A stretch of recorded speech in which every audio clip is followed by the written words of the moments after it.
नमस्कार, आप देख रहे हैं 10 में तब मैं हूं आपके साथ विवेक चांडिले। दिन भर की बड़ी खबरों को लेकर बताएंगे उत्तर प्रदेश के सियासत में आज गहमा गहमी भरा दिन कैसे रहा। प्रधानमंत्री ने विपक्ष को एक बार फिर से निशाने पर लिया।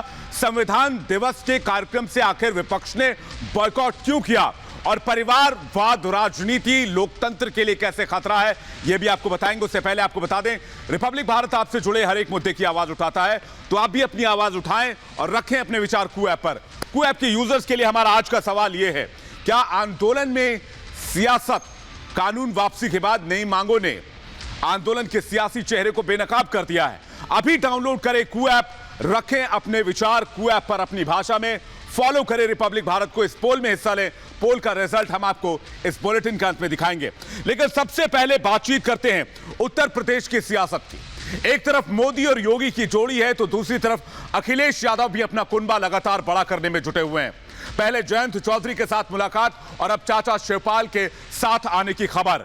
क्या अखिलेश यादव मोदी और योगी की जोड़ी को रोक पाएंगे? क्या योगी को टक्कर दे पाएंगे? या सवाल यह कि उत्तर प्रदेश में योगी बनाम कौन?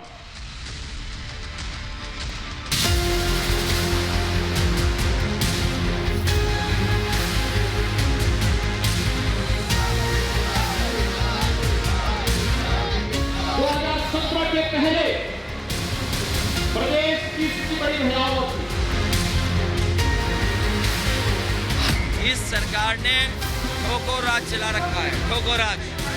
देश के सबसे बड़े सूबे में होने वाला विधानसभा चुनाव अभी चंद दिनों दूर है, लेकिन बीजेपी समेत तमाम सियासी दल समीकरणों को साधने की कवायद में अभी से जुट गए हैं और वार पलटवार तेज होता जा रहा है। 2017 के पहले प्रदेश की स्थिति बड़ी भयावह थी। प्रदेश में जगह जगह दंगे होते थे, अराजकता का एक वातावरण था। लगातार भारतीय जनता पार्टी की सरकार केंद्र में और प्रदेश सरकार में संविधान की धज्जियां उड़ा रही है। जहां एक तरफ 2022 के चुनावी रण को जीतने के लिए अखिलेश यादव सधी हुए सियासी चाल चल रहे हैं, तो वहीं योगी आदित्यनाथ राज्य के विकास के लिए पिछले साल के दौरान किए गए कामों को लेकर आत्मविश्वास से लबरेज नजर आ रहे हैं। 2017 के पहले प्रदेश में जगह जगह दंगे होते थे।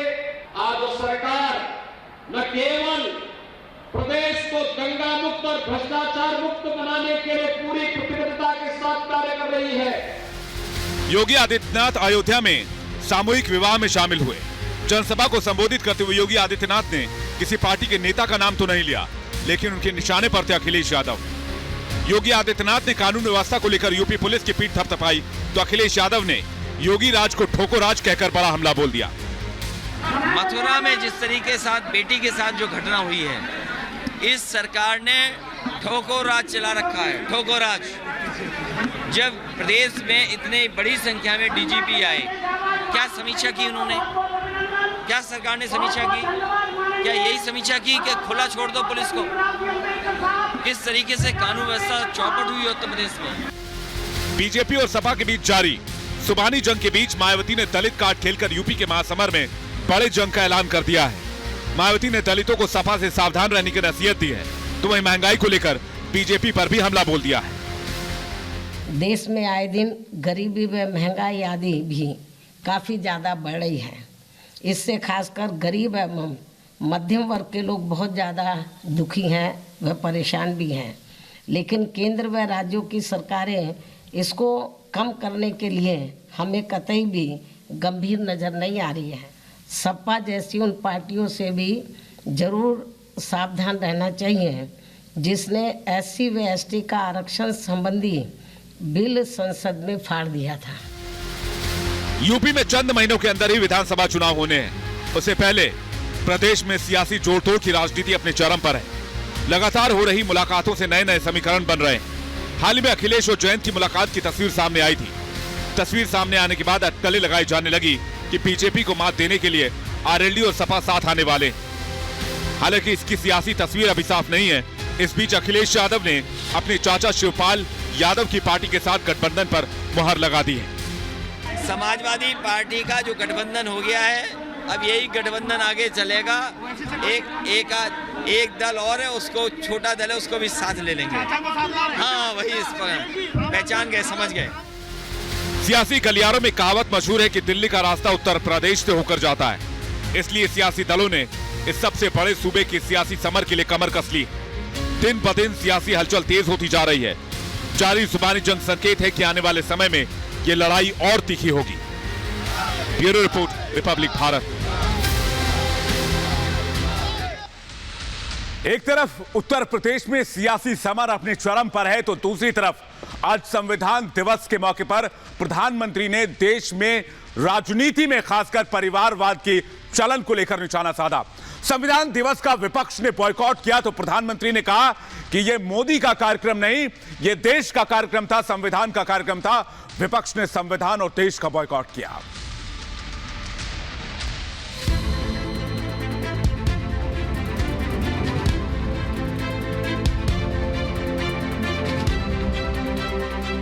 पीएम का परिवारवाद पर प्रहार। आज का दिवस इस सदन को प्रणाम करने का है। राजनीतिक दल पार्टी फॉर द फैमिली। परिवारवाद लोकतंत्र के लिए संकट।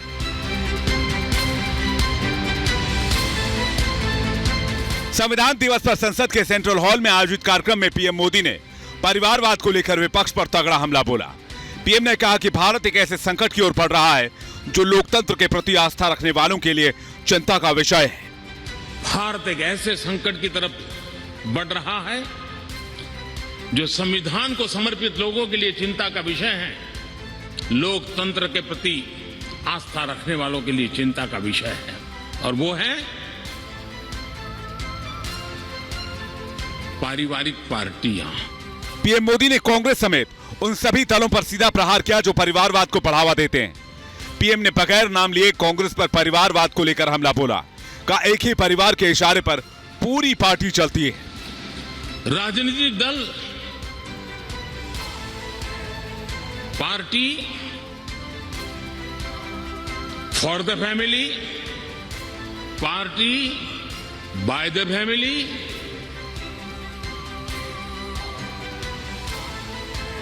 अब आगे कहने की जरूरत मुझे नहीं लगती है। पीढ़ी दर पीढ़ी एक ही परिवार चलाता रहे, पार्टी की सारी व्यवस्था परिवारों के पास रहे, वो लोकतंत्र, स्वस्थ लोकतंत्र के लिए सबसे बड़ा संकट होता है। संविधान दिवस पर आयोजित इस कार्यक्रम का कांग्रेस समेत 14 विपक्षी पार्टियों ने विरोध किया। इसलिए पीएम मोदी ने इस पर भी विपक्षी दलों को आड़े हाथों लिया और कहा कि ये निजी कार्यक्रम नहीं, ये पीएम मोदी का कार्यक्रम नहीं, ये देश का कार्यक्रम है। ये कार्यक्रम किसी सरकार का नहीं था, ये कार्यक्रम किसी राजनीतिक दल का नहीं था, ये कार्यक्रम किसी प्रधानमंत्री ने आयोजित नहीं किया गया था। पीएम मोदी के समर्थन में उतरे बिहार के मुख्यमंत्री नीतीश कुमार ने अपने राजनीतिक जीवन में कई बार कांग्रेस में पनपते वंशवाद और परिवारवाद को लेकर हमला किया है।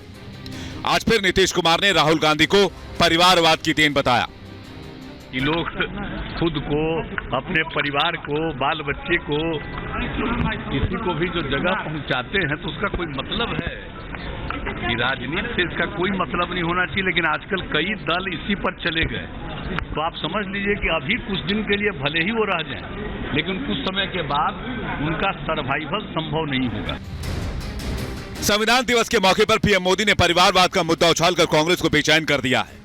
परिवारवाद की आड़ में नेहरू गांधी परिवार पर हमले का पुराना हथियार बीजेपी फिर बाहर निकाल रही है।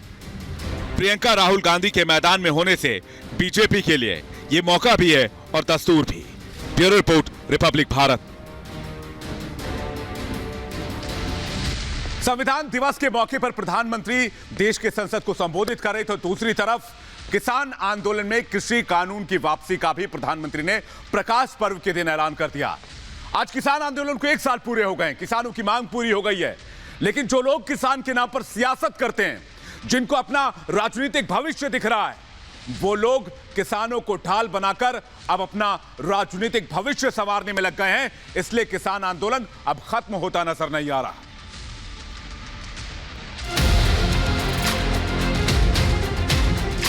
हमने 3 कृषि कानूनों को वापस लेने का, रिपील करने का निर्णय लिया है। अभी 3 काले कानून वापसी लिए। एमएसपी पे गारंटी का सवाल एक बड़ा है। अभी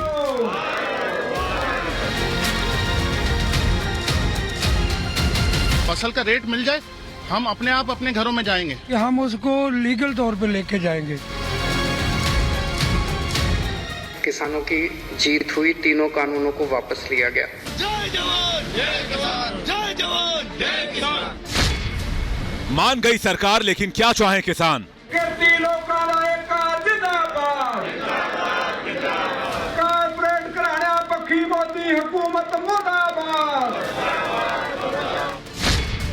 आंदोलन के 1 साल, फिर भी जारी घमासान। जय जवान जय किसान, किसान एकता जिंदाबाद, किसान एकता जिंदाबाद। कानून हुआ वापस, लेकिन आंदोलन कब तक?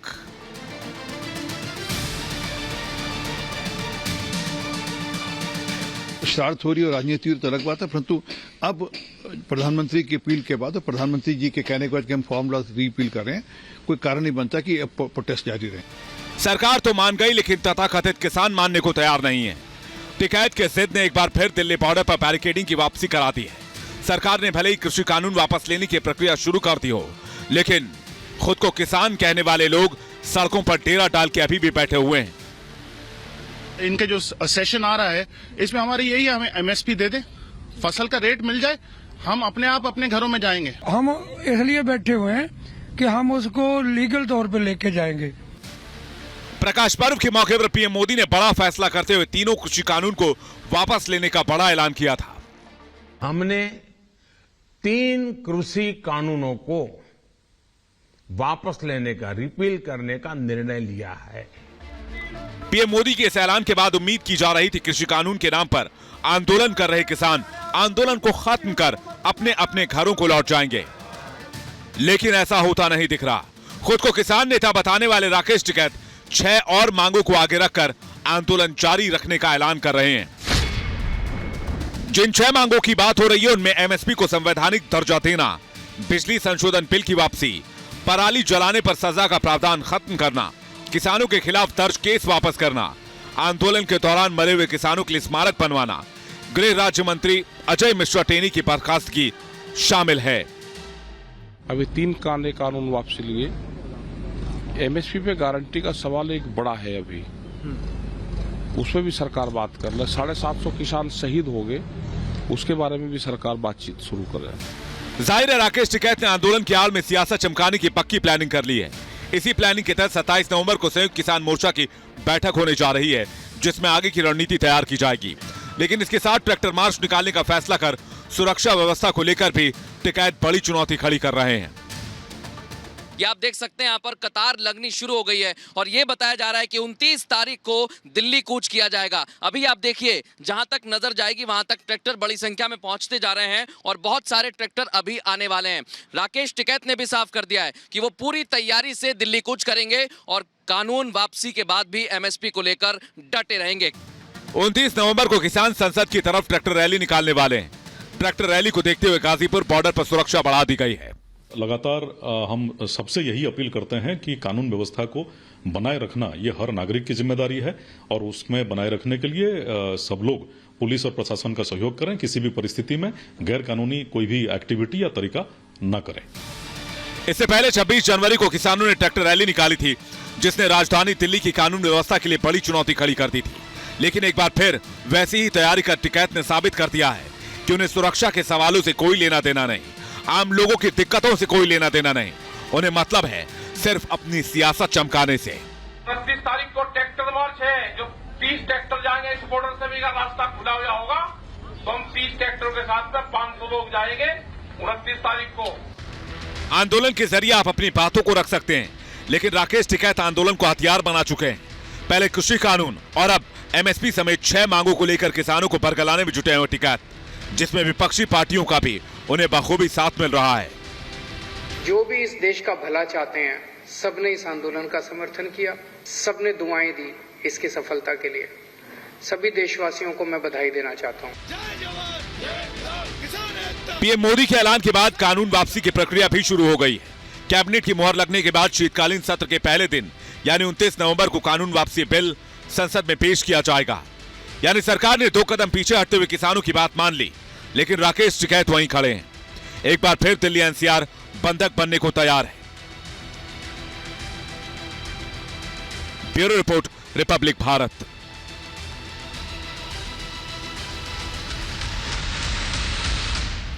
द बर्निंग ट्रेन नाम की फिल्म आपने देखी होगी जिसमें पूरी ट्रेन जल जाती है, लेकिन आज कुछ ऐसी तस्वीर सामने आई। इन तस्वीरों को देखकर बेशक आपको यह सवाल लग रहा होगा, आपको डर लग रहा होगा कि आखिर ट्रेन में आग लगी कैसे, क्या किसी को नुकसान तो नहीं पहुंचा, या कहां लगी, किस तरह लगी। इन तमाम सवालों का जवाब देखते हैं इस रिपोर्ट में।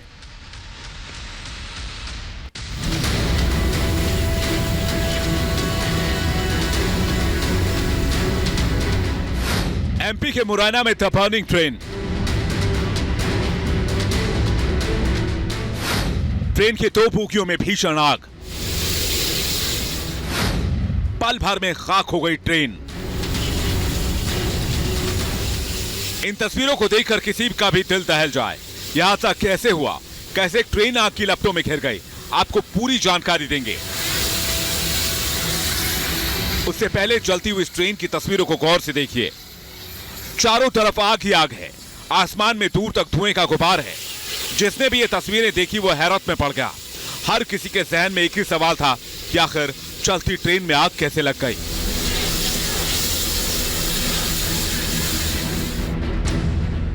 दरअसल पंजाब के उधमपुर से छत्तीसगढ़ के दुर्ग जा रही ट्रेन में अचानक आग लग गई।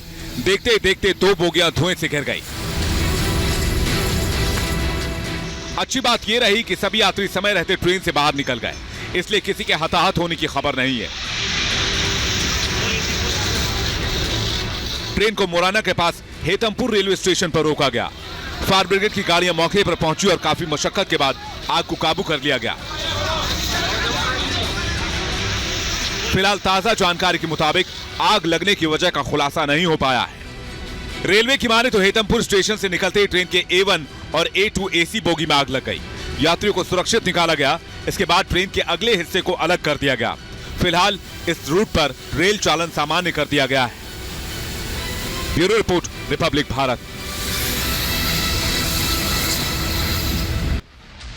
और अब बात करते हैं आज के क्यू ऐप पर पूछे गए हमारे सवाल की। हमने पूछा था, कृषि कानून की वापसी के बाद नई मांगों ने क्या आंदोलन के सियासी चेहरे को बेनकाब कर दिया है। 95% लोगों ने हाँ में जवाब दिया, यानी लोगों का कहना है कि ये अब आंदोलन नहीं महज सियासी हथियार है। वक्त एक ब्रेक का है, 10 में दम फिलहाल इतना ही। कल फिर हाजिर होंगे बड़ी खबरों के साथ। ब्रेकिंग न्यूज और बड़ी खबरों के लिए आप देखते रहिए रिपब्लिक भारत। फौरन लौट रहे हैं।